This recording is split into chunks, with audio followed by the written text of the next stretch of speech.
अभी जो हम लोग का टॉपिक चल रहा है वो चल रहा है object oriented programming using C sharp, और हम लोग डिस्कस कर रहे थे इनहेरिटेंस के बारे में। इनहेरिटेंस में बहुत सारा टॉपिक हम लोग कवर किए। अब हम लोग जो अगला टॉपिक कवर करने वाले हैं वो है order of constructor and destructor execution in inheritance. Suppose अभी तक हम लोग क्या देखे कि सपोज तुम्हारे पास एक कोई बेस क्लास है, फिर कोई डिराइव क्लास है। बेस क्लास के पास मेंबर वेरिएबल है, मेंबर मेथड या फंक्शन है। तो जब डिराइव क्लास उसको इनहेरिट कर रहा है तो वो कहाँ आ जा रहा है, डिराइव क्लास में आ जा रहा है, और डिराइव क्लास का जो ऑब्जेक्ट बना रहे हैं तो उसको हम लोग एक्सेस कर पा रहे हैं। लेकिन क्या जैसे वेरिएबल और मेथड्स इनहेरिट होता है, क्या वैसे कंस्ट्रक्टर अगर मान लो तुम्हारे बेस क्लास में, तो क्या वो भी इनहेरिट होता है? नहीं। अगर आप बेस क्लास को इनहेरिट कर रहे हैं किसी भी डिराइव क्लास में तो कंस्ट्रक्टर इनहेरिट नहीं होता है, क्योंकि दोनों का कंस्ट्रक्टर अलग अलग होगा। बेस क्लास का कंस्ट्रक्टर अलग होगा, डिराइव क्लास का कंस्ट्रक्टर अलग होगा।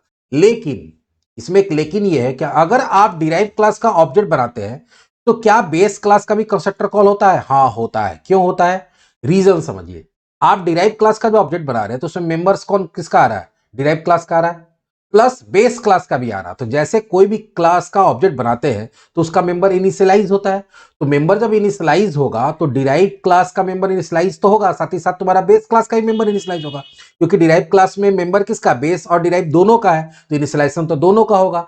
इसलिए तुम्हारा बेस क्लास का भी कंस्ट्रक्टर कॉल होता है और डिराइव क्लास का भी कंस्ट्रक्टर कॉल होता है। तो कभी भी आप डिराइव क्लास का ऑब्जेक्ट बनाते हैं तो बेस क्लास का भी कंस्ट्रक्टर कॉल होता है, डिराइव क्लास का भी कंस्ट्रक्टर कॉल होता है। उसी तरह से जब तुम्हारा ऑब्जेक्ट आउट ऑफ स्कोप जाएगा तो तुम्हारा डिस्ट्रक्टर जो है वो बेस क्लास का भी कॉल होगा और डिराइव क्लास का भी कॉल होगा। तो पहला ये दिमाग में बैठा लीजिए कि अगर आपसे कोई पूछे कि इन इनहेरिटेंस अगर आपका कोई डिराइव क्लास है और आप डिराइव क्लास का ऑब्जेक्ट बना रहे हैं तो क्या कंस्ट्रक्टर डिस्ट्रक्टर दोनों क्लास का कॉल होगा? हाँ कॉल होगा। तो अब यहां पे एक सवाल आता है कि किस ऑर्डर में होगा, पहले किसका होगा? तो अगर कंस्ट्रक्टर का ध्यान दे तो constructor are executed from base to derive. Constructor पहले बेस का कॉल होगा, फिर डिराइव का कॉल होगा। और अगर डिस्ट्रक्टर का बात करें तो डिस्ट्रक्टर पहले डिराइव का कॉल होगा, फिर बेस का कॉल होगा। तो पहला चीज हम लोग क्या देखें कि अगर आपसे कोई ये पूछे कि इनहेरिटेंस में क्या कंस्ट्रक्टर इनहेरिट होता है? नहीं, कंस्ट्रक्टर इनहेरिट नहीं होता, लेकिन कंस्ट्रक्टर कॉल होता है। कंस्ट्रक्टर कब कॉल होता है? बेस क्लास का। जब आप बेस क्लास का डायरेक्ट ऑब्जेक्ट बनाए तो कॉल होगा ही। लेकिन अगर आप डिराइव का ऑब्जेक्ट बना रहे हैं तो डिराइव का ऑब्जेक्ट बनाते हैं तो बेस क्लास का भी कंस्ट्रक्टर कॉल होता है और बेस क्लास का भी डिस्ट्रक्टर कॉल होता है। ऑर्डर क्या होगा? तो कंस्ट्रक्टर होता है बेस टू डिराइव और डिस्ट्रक्टर होता है डिराइव टू बेस। चलो इसको हम लोग प्रूफ करके देखते हैं कैसा होता भी है कि नहीं होता है। तो उसके लिए एक प्रोग्राम बनाते हैं हम लोग।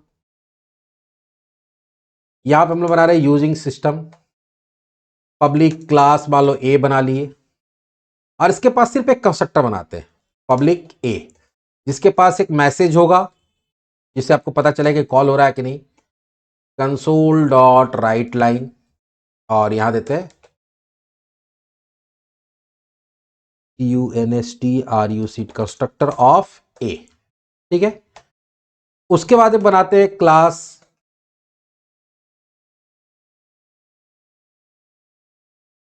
बी जो किसको रेड कर रहा है? ए को। और यहां पे देते हैं पब्लिक बी, बी का भी कंस्ट्रक्टर बना लिए। पहले कंस्ट्रक्टर देते हैं फिर डिस्ट्रक्टर देखेंगे। कंसोल डॉट राइट लाइन, और यहां पे हमारे पास क्या हो जाएगा?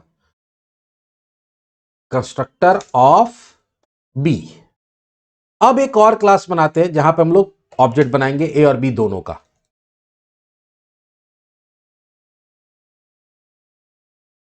Public static void main. अब यहां पे अगर तुम सिर्फ बेस क्लास का ऑब्जेक्ट बनाओगे, मतलब अगर एक ऑब्जेक्ट बनाओगे ए का obj1 इक्वल टू न्यू ए, एक ऑब्जेक्ट बनाओगे तो सिर्फ ए का कंस्ट्रक्टर कॉल होगा, क्योंकि सिर्फ एक ऑब्जेक्ट बन रहा तो अगर मेंबर भी इनिशियलाइज करना होगा तो सिर्फ ए का होगा। लेकिन इसके जगह पे जैसे ही बी का ऑब्जेक्ट बनाओगे तो क्या होगा कि अगर अभी तो कोई मेंबर नहीं है, लेकिन अगर मेंबर रहेगा तो ए और बी दोनों को इनिशियलाइज होने का जरूरत पड़ेगा, क्योंकि ऑब्जेक्ट जब बनता है तो मेंबर इनिशियलाइज होता है। तो तुम्हारा ए और बी दोनों का कॉल होगा, लेकिन ऑर्डर क्या होगा? ऑर्डर होगा पहले ए का फिर बी का। देखते हैं कि ऑब्जेक्ट बनाते के साथ कंस्ट्रक्टर कॉल होता है, हो रहा है कि नहीं हो रहा है। कॉन्स ऑर्डर 1.cs, हम लोग कमांड प्रॉम्प्ट खोलते हैं।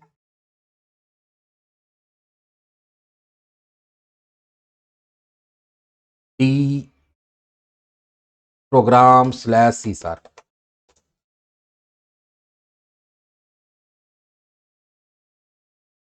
देखो कंस्ट्रक्टर दोनों का कॉल हुआ ना। हम लोग तो ऑब्जेक्ट किसका बनाए? हम लोग तो ऑब्जेक्ट बनाए बी का, लेकिन ए और बी दोनों का कॉल हुआ। और ऑर्डर क्या है? पहले ए का फिर बी का।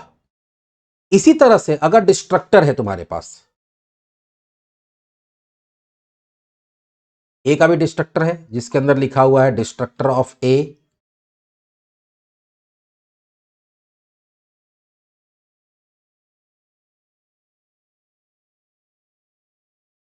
और दूसरा में है डिस्ट्रक्टर ऑफ बी।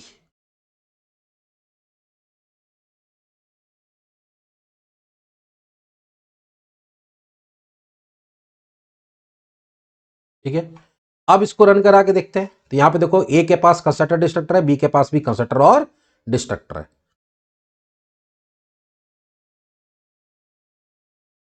देखो, तो कंस्ट्रक्टर पहले ए का कॉल हुआ, फिर बी का कॉल हुआ, तो कंस्ट्रक्टर का ऑर्डर क्या हुआ, बेस टू डिराइव।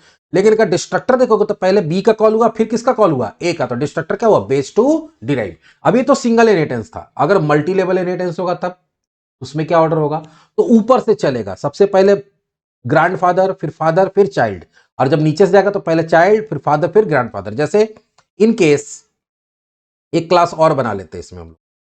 ये भी क्वेश्चन पूछ दिया जाता है कि अगर आपको मान लिया आपके पास 3 क्लास है, ए को बी नेट किया, बी को सी नेट किया, तो उसका ऑर्डर क्या होगा, तो पहले ए, फिर बी, फिर सी, और फिर डिस्ट्रक्टर क्या होगा, सी, बी और ए। अगर मल्टी लेवल है तब, जैसे पब्लिक क्लास यहां सी की और ये इनेट कर लिया किसको, बी को, और इसके पास भी, अब सी के पास भी अपना कंस्ट्रक्टर डिस्ट्रक्टर है, और हम लोग ऑब्जेक्ट बनाएंगे किसका, सी का, सबसे नीचे वाले का।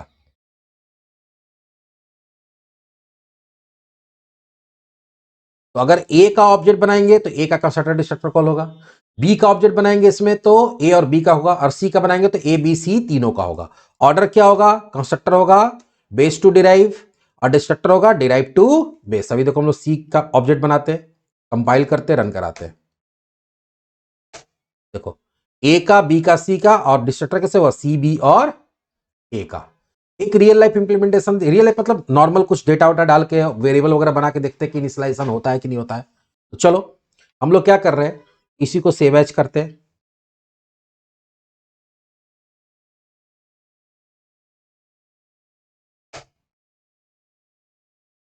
और इसके अंदर बनाते हैं INT x, public INT x, और यहां पे हम लोग सिंपल क्या कर रहे हैं कि एक्स इक्वल टू 10 डाल दे रहे हैं। अभी डिस्ट्रक्टर हटा दे रहे हैं, फिर बी ए को इनेट किया, और इसके पास क्या है, पब्लिक आईएनटी वाई, और बी क्या कर रहा है, वाई में डाल दे रहा है 20, अपना वैल्यू, अपने वेरिएबल को इनिशियलाइज कर रहा है एक वैल्यू के साथ में। देखते तीनों कॉल होता है कि नहीं, और सी के पास भी अपना एक होगा आईएनटी पब्लिक आईएनटी जेड, और ये जेड में डाल देगा 30।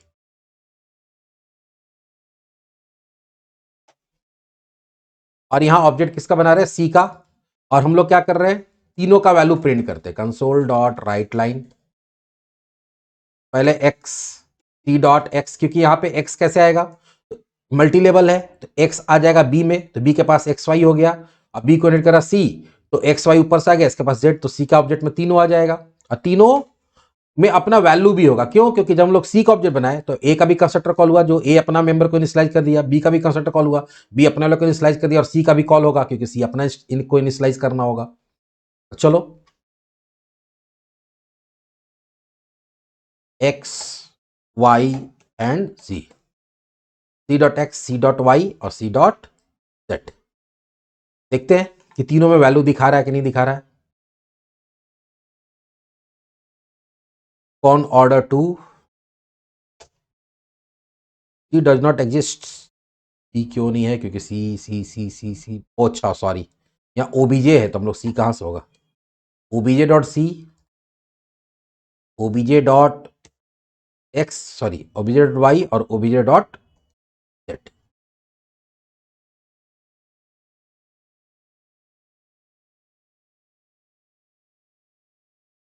देखो एक्स में 10, वाई में 20, जेड में 30, तो हम लोग तो यहाँ पे कोई वैल्यू डाले नहीं है, ये वैल्यू आया कहां से, तो क्योंकि सी का जब ऑब्जेक्ट बनाए तो पहले ए का कंस्ट्रक्टर कॉल हुआ, तो ए अपने मेंबर को इनिशियलाइज कर दिया, बी अपने को कर दिया, सी, तो सबका अपना अपना क्या रहा, सबका अपना अपना रिस्पॉन्सिबिलिटी रहा कि भाई अपने अपने मेंबर को आप इनिशियलाइज कर लीजिए। तो इसीलिए अगर आपसे कोई ये पूछे कि इनहेरिटेंस में अगर आप डिराइव क्लास का ऑब्जेक्ट बनाते हैं तो कंस्ट्रक्टर किसका कॉल होगा, तो बेस का भी कॉल होगा।